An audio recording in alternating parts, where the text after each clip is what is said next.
Shadows hide secrets within lavish walls. Silent footsteps mask terror. Silk ties choke powerful men. She saw danger hiding behind a driver's tailored jacket. One whisper changed everything. Death waited in a black Maybach. But a quiet maid's warning ripped apart a carefully constructed empire of lies and betrayal. Nora Hayes moved through the sprawling Sands Point estate like a ghost. In a world dictated by ruthless men and their violent ambitions, invisibility was her greatest asset. She had spent the last 8 months polishing baccarat crystal vases, dusting imported mahogany furniture, and ignoring the heavy, threatening conversations that echoed through the grand hallways. She was a maid for the Romano Syndicate, a position she had taken out of sheer desperation to disappear from a past she'd rather forget. Vincent Romano, the newly ascended head of the family, commanded the estate with an icy, terrifying precision. He was a man chiseled from marble and malice, inheriting his empire after his father's sudden, suspicious heart failure. Vincent did not scream. He did not throw tantrums. His anger was a quiet, suffocating force.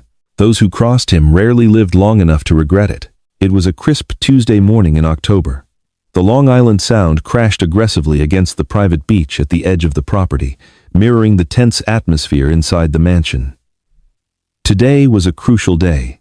Vincent was scheduled to attend a high-stakes sit-down with the Calabrese faction in a private dining room at Del Frisco's Double Eagle Steakhouse in Manhattan. It was a meeting meant to forge a fragile peace, but everyone in the estate knew it was a powder keg waiting for a spark. Nora was assigned to clean the West Wing study, an assignment she usually dreaded because it placed her dangerously close to Vincent's inner circle. As she quietly wiped down a massive oak bookshelf, her eyes naturally gravitated toward the large bay windows overlooking the circular driveway. Below, David, Vincent's personal driver, and a trusted lieutenant, stood leaning against the armored Mercedes Maybach S680. David had been with the Romanos for over a decade. He was a stoic, imposing figure, usually as immovable and unreadable as a brick wall. But today, something was entirely off. Nora paused, the microfiber cloth still in her hands. She possessed a terrifyingly sharp eye for detail, a survival mechanism honed from years of living on edge. David was pacing. It was a tight, controlled movement, but pacing nonetheless. Every few seconds, he pulled a burner phone from his pocket, stared at the encrypted screen, typed furiously, and shoved it back. He wiped sweat from his brow. The morning air was biting, hovering around 40 degrees. Yet David was perspiring. But it was what David did next that sent a cold spike of adrenaline straight through Nora's chest. The driver reached around to the small of his back, instinctively pressing his hand against the fabric of his dark suit jacket to adjust something heavy. Nora's eyes narrowed. David was a professional.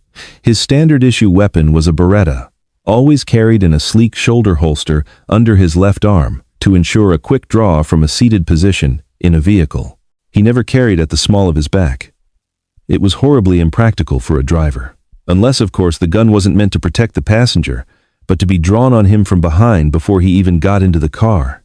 Nora watched as David checked the hidden weapon a second time, his knuckles white, his gaze darting nervously toward the mansion's heavy oak front doors. He was terrified. A man like David only showed fear when he was about to do something irreversibly catastrophic. Footsteps echoed down the marble corridor behind her.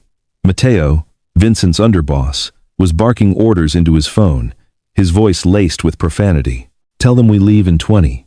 If the Calabrese crew brings more than 3 men, we turn the cars around and the deal is off," Matteo snapped, marching past the study without giving Nora a second glance.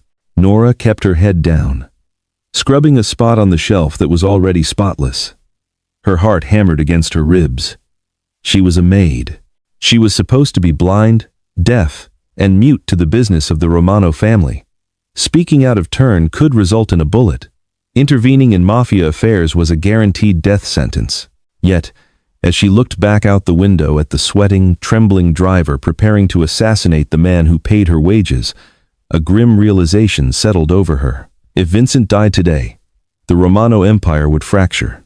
A bloody war would tear through the estate, and the staff, the witnesses, would likely be the first loose ends tied up by whoever orchestrated the hit. Her survival was directly linked to Vincent Romano's heartbeat.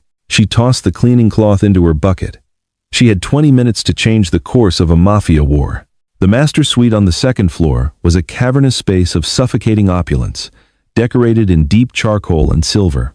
Nora slipped through the heavy mahogany double doors, her arms full of freshly pressed fret linens. Vincent Romano was standing in front of a full-length mirror, his back to her. He was already dressed in a crisp white dress shirt and tailored trousers, but he was cursing softly in rapid-fire Italian.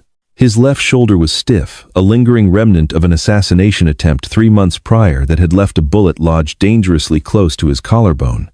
He was attempting to knot a dark, woven Brioni silk tie, but his restricted mobility was making the precise folds impossible. "Damn it," Vincent growled, ripping the silk knot apart and starting over. Nora moved quietly to the massive king-sized bed, stripping the pillowcases with efficient, practiced movements. She kept her eyes averted, but every nerve in her body was electrified. She had to tell him. But how do you tell a notoriously paranoid mafia boss that his most trusted driver is about to execute him? Vincent let out a frustrated sigh, dropping his hands to his sides. He caught Nora's reflection in the mirror. "You," he barked. His voice was a low baritone that commanded immediate obedience. "Come here." Nora froze. She clutched a silk pillowcase to her chest, her breathing shallow. "I don't have all day," Vincent snapped, turning to face her. His dark, calculating eyes locked onto her. He looked exhausted, the weight of a fracturing criminal empire resting heavily on his broad shoulders. "Fix this." "My shoulder is useless today." Nora swallowed hard, nodding once. She dropped the linens and walked across the plush Persian rug.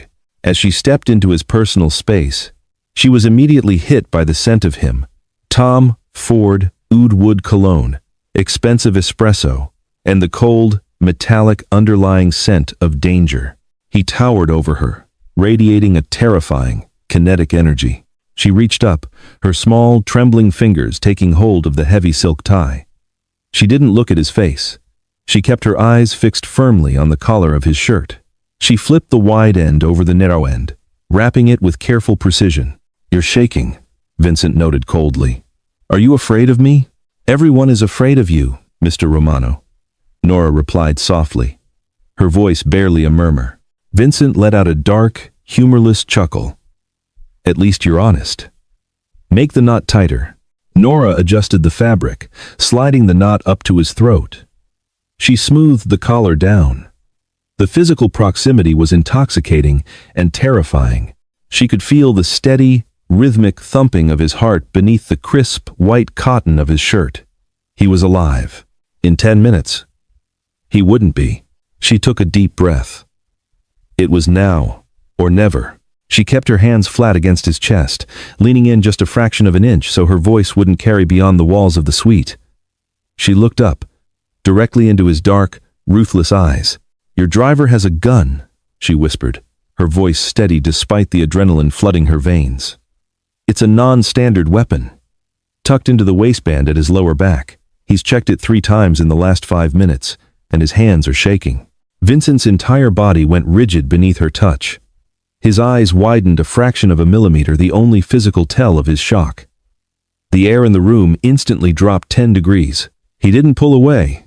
He didn't laugh. He stared at her, an intense, terrifying intelligence, calculating 1,000 different scenarios in a split second. "Do not get in that car," Nora finished, dropping her hands and taking a deliberate step back, casting her eyes to the floor once more.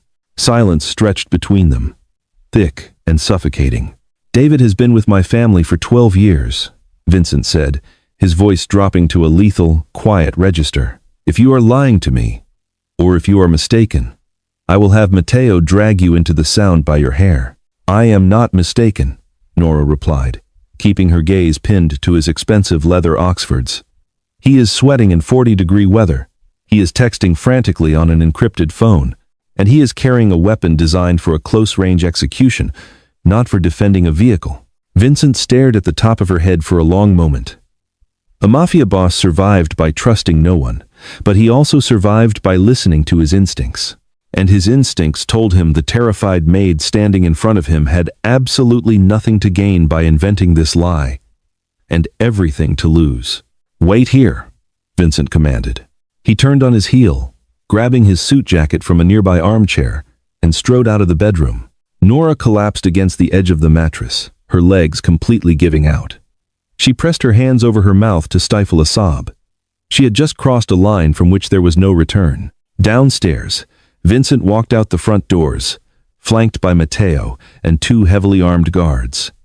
The cold morning air hit his face. He walked down the stone steps toward the idling Maybach.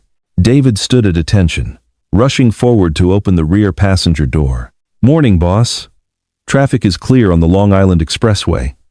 We'll be at Del Frisco's with time to spare," David said, his voice pitching just slightly too high. Vincent stopped 3 feet away from the car. He didn't look at the open door. He looked at David. He noted the sheen of sweat on the man's forehead. He noted the rigid posture.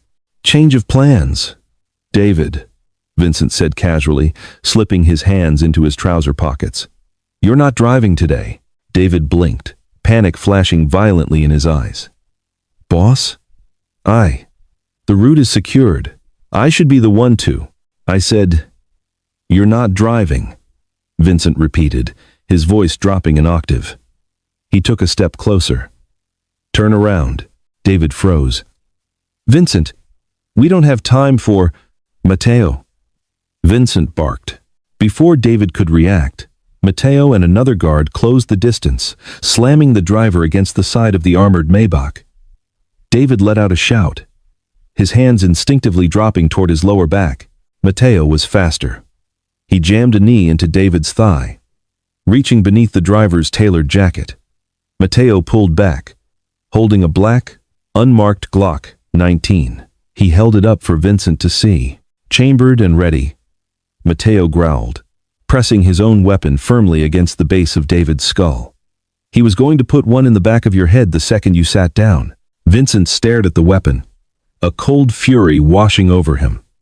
The maid had been perfectly right, every single detail. David had sold him out to the Calabrese family. The peace meeting was a trap, and his own car was meant to be his coffin. "Take him to the basement," Vincent ordered, his voice devoid of all emotion. "Find out who paid him. Then, get rid of him." As the guards dragged a screaming, pleading David away toward the hidden service entrance, Vincent stood alone in the driveway. He looked down at his perfectly tied Brioni silk knot. He slowly looked back up at the second-floor window of his master suite. He couldn't see her through the tinted glass, but he knew she was there. A maid, a ghost who dusted his furniture, had just saved his empire. Vincent pulled his phone from his pocket and dialed his head of security. "Cancel the meeting at Del Frisco's. Send a strike team to the restaurant. The Calabrese crew is planning an ambush. And get someone up to my suite. To secure the room, boss?" the voice on the other end asked. "No," Vincent replied, staring at the window. "To tell the maid she just got a promotion." The heavy oak door to the master suite clicked open, sounding like a gunshot in the dead silence of the room. Nora flinched, her fingers digging into the plush fabric of the armchair she had collapsed into. She hadn't dared to move for the last 40 minutes. The muffled sounds of shouting from the driveway had faded long ago, replaced by the terrifying, suffocating quiet of a mansion bracing for war. Vincent Romano stepped into the room. He had discarded his suit jacket, and the sleeves of his crisp white shirt were rolled up to his elbows. He looked immaculate, entirely unbothered by the fact that he had just ordered an execution in his own driveway. He closed the door behind him and locked it. Nora stood up immediately, her heart hammering wildly against her ribs. She kept her eyes cast downward, staring at the polished tips of his Italian leather shoes as they crossed the Persian rug toward her. "Sit," Vincent commanded. The word was not a request. It was an absolute directive. Nora sank back into the armchair. Vincent didn't sit. He paced in front of her, his dark eyes analyzing every inch of her trembling frame. For a man who controlled the most lucrative illegal shipping ports on the eastern seaboard, his current focus was entirely consumed by the small, pale woman in a standard gray housekeeper's uniform. "David confessed before he reached the basement," Vincent said, his voice a low, rhythmic baritone that demanded attention. "He was paid $3 million through a shell corporation in the Cayman Islands. The money came from Dominic Calabrese, The plan was exactly as you deduced. A bullet to the back of my head the moment the car doors locked. The peace summit at Del Frisco's was a staged diversion. Nora swallowed hard, her throat painfully dry. I am glad you are safe, Mr. Romano. Vincent stopped pacing and leaned over her, bracing his hands on the arms of her chair, effectively trapping her. The scent of oud wood and cold, lingering adrenaline washed over her. Who are you? He asked softly, though the menace in his tone was unmistakable. You are not a maid. A maid notices dust on a baseboard. A maid notices a smudge on a baccarat crystal glass.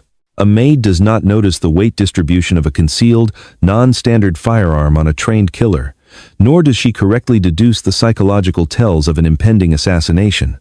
Nora's breath hitched. She had known this interrogation was coming.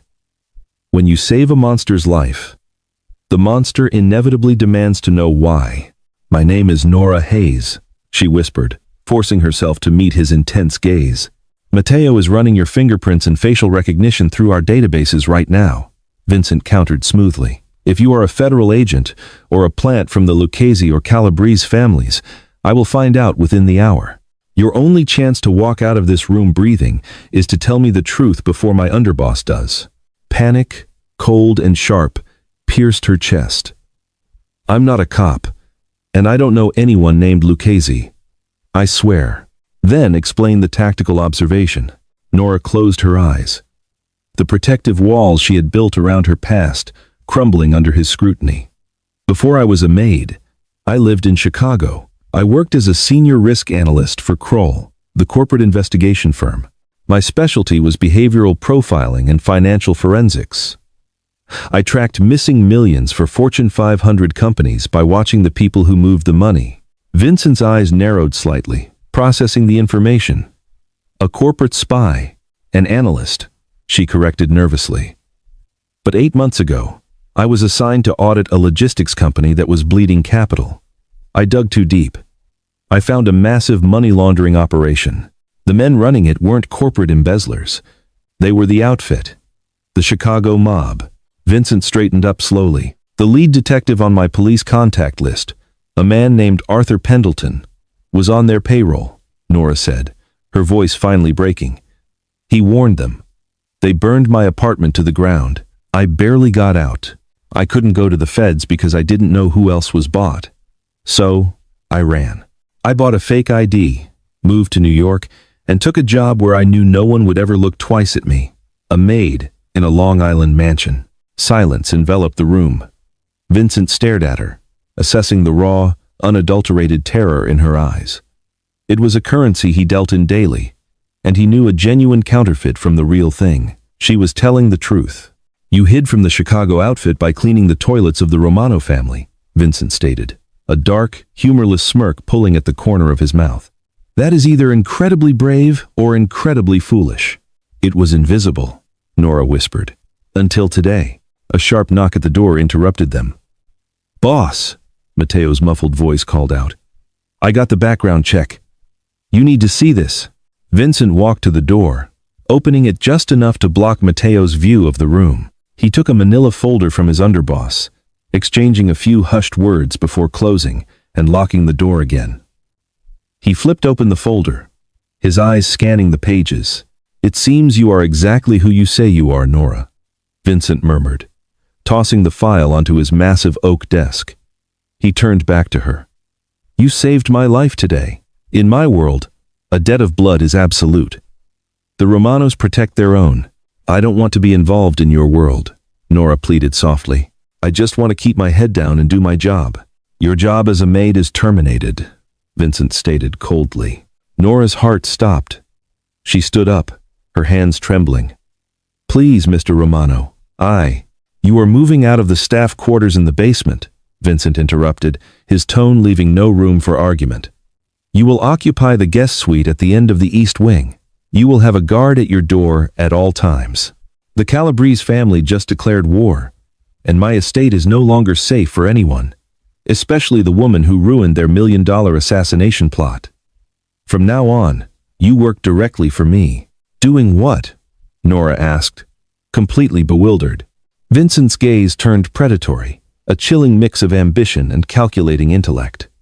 You read the room better than men who have carried a badge or a gun for 20 years. You are going to be my shadow, Nora. You are going to watch my capos, my associates, and my enemies. You are going to tell me who is sweating, who is lying, and who is holding a gun behind their back. 3 days later, the Romano estate resembled a military compound. Black SUVs idled at the heavily gated entrance, and armed men patrolled the perimeter of the Sands Point property. The failed hit on Vincent had ruptured the fragile peace in the New York underworld. 2 Calabrese-owned warehouses in Queens had mysterious electrical fires, and a Romano-affiliated union boss was found severely beaten in an alleyway in Brooklyn. Blood was being spilled, quietly but relentlessly. Nora found herself trapped in a gilded cage. The East Wing guest suite was the size of her entire former apartment, boasting panoramic views of the Long Island Sound, a marble soaking tub, and a closet filled with clothes she had never asked for. Vincent had sent a personal shopper from Bergdorf Goodman to the estate. Her drab gray uniforms were replaced with tailored cashmere sweaters, silk blouses, and perfectly cut trousers. She was no longer a ghost, she was an asset, and Vincent treated his assets with terrifying possessiveness. It was Friday evening when the heavy mahogany door to her suite opened. Vincent stood in the doorway, dressed impeccably in a midnight blue tuxedo, a platinum Patek Philippe watch gleaming on his wrist. The sight of him still sent a jolt of primal fear and an undeniable, deeply confusing electric spark through her stomach. "Get dressed," Vincent ordered. He gestured to a garment bag hanging on the door of her closet. "We are going to Manhattan." Nora stood up from the velvet sofa, frowning. "Is it safe for you to leave the estate?" "Safe is an illusion, Nora," he replied smoothly. "Tonight is the annual Metropolitan Waterfront Alliance Gala at the Plaza Hotel. Mayors, senators, and union heads will be there. It is strictly neutral ground. Dominic Calabrese will be in attendance.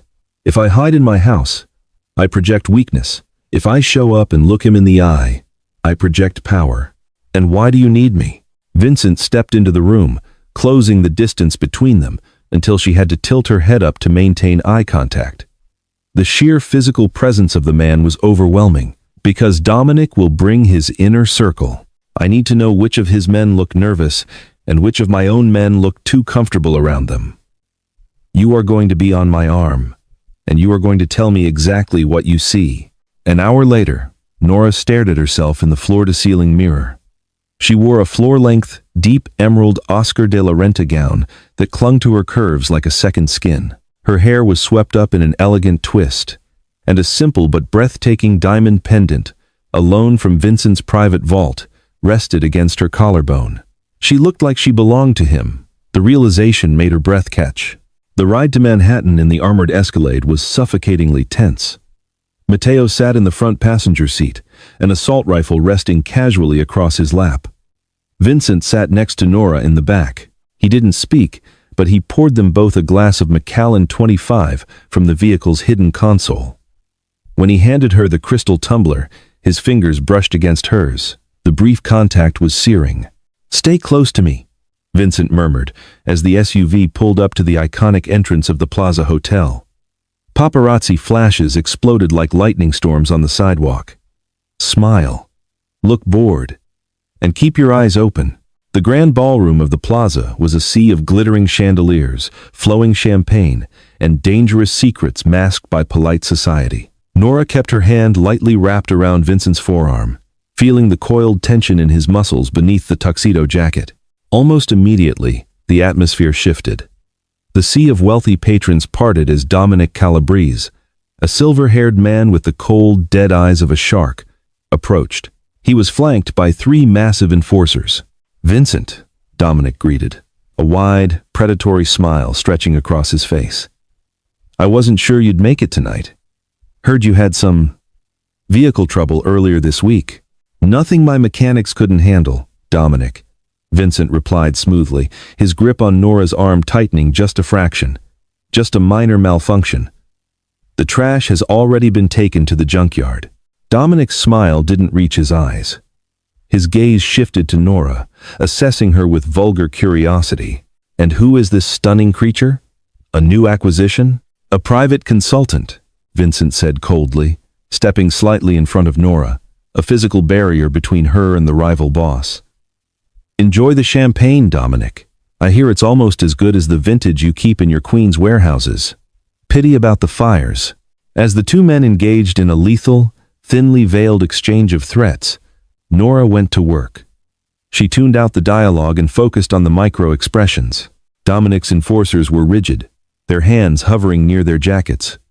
But it was Dominic's second-in-command, a wiry man named Carlo, who caught her attention. Carlo wasn't looking at Vincent. He was looking across the ballroom, making brief, deliberate eye contact with someone standing near the ice sculptures. Nora subtly followed Carlo's line of sight. Her heart plummeted into her stomach. Standing by the bar, nursing a bourbon and looking entirely out of place in a cheap rented tuxedo, was Arthur Pendleton, the corrupt Chicago detective, the man who had burned her apartment and hunted her across state lines. Nora gasped quietly, stepping back and bumping into Vincent's solid frame. All the blood drained from her face, leaving her pale and trembling. Vincent instantly noticed the shift. He cut his conversation with Dominic short, dismissing the older boss with a curt nod. He pulled Nora toward a secluded alcove near the velvet-draped windows. "What is it?" Vincent demanded in a harsh whisper. "Did you spot a weapon?" "Worse," Nora breathed, her voice shaking violently. She pointed a trembling finger toward the bar. "The man by the ice sculpture. The one drinking bourbon." Vincent's eyes tracked to the man. "Who is he?" "Arthur Pendleton," Nora whispered, genuine terror paralyzing her vocal cords. "He's the Chicago detective, the one on the outfit's payroll, the one I ran from." Vincent's jaw locked, his mind raced, connecting the invisible dots with terrifying speed. "If Pendleton is here, he's not acting alone," Vincent concluded, his dark eyes snapping back to Nora. "He has no jurisdiction in New York. The only way a corrupt Chicago cop gets into a high society gala full of made men is if someone invited him." "Carlo," Nora said, forcing her analytical mind to override her panic, Dominic's second-in-command.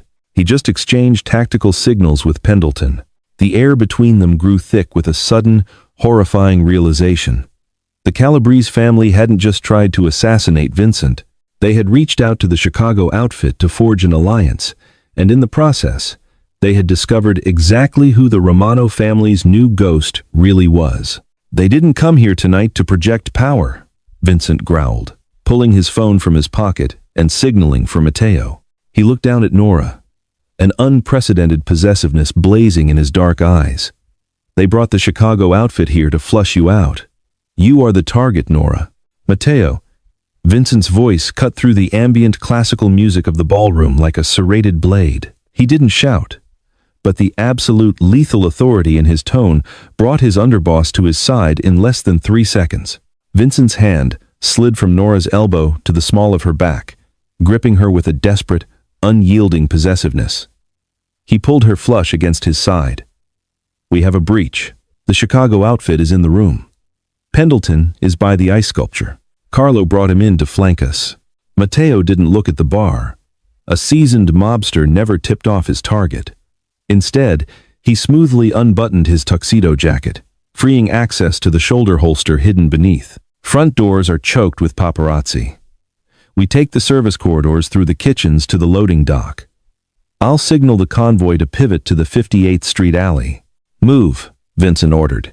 He practically carried Nora as they glided away from the velvet curtains, melting into the crowd of oblivious socialites. Nora's heart hammered a frantic rhythm against her ribs. She kept her eyes locked on Pendleton's reflection in the mirrored pillars. The corrupt detective was tossing back the last of his bourbon. He checked his watch, then made deliberate eye contact with Carlo. The hunt had begun. Vincent kicked open an unmarked mahogany door labeled "Staff Only," plunging them into a stark, brightly lit hallway lined with stainless steel. The transition from the opulent, champagne-soaked ballroom to the utilitarian guts of the Plaza Hotel was jarring. "Take the stairs down to the main prep kitchen," Matteo commanded, pulling his customized Sig Sauer. I'm going to pull the fire alarm. It'll flood the lobby with FDNY and panic the guests. Dominic won't risk a bloodbath in front of the mayor. As Mateo sprinted toward a glass-encased alarm panel, Vincent pulled Nora down a narrow, concrete stairwell. The sounds of their rapid footsteps echoed violently. "Vincent!" Nora gasped, her emerald gown catching on the raw concrete. Pendleton won't care about a fire alarm. The outfit sent him here to finish what they started in Chicago. He's not leaving without me. He is leaving in a body bag, Vincent growled, his jaw locked in a rigid line of fury. He drew his own weapon, a sleek, suppressed Heckler & Koch USP.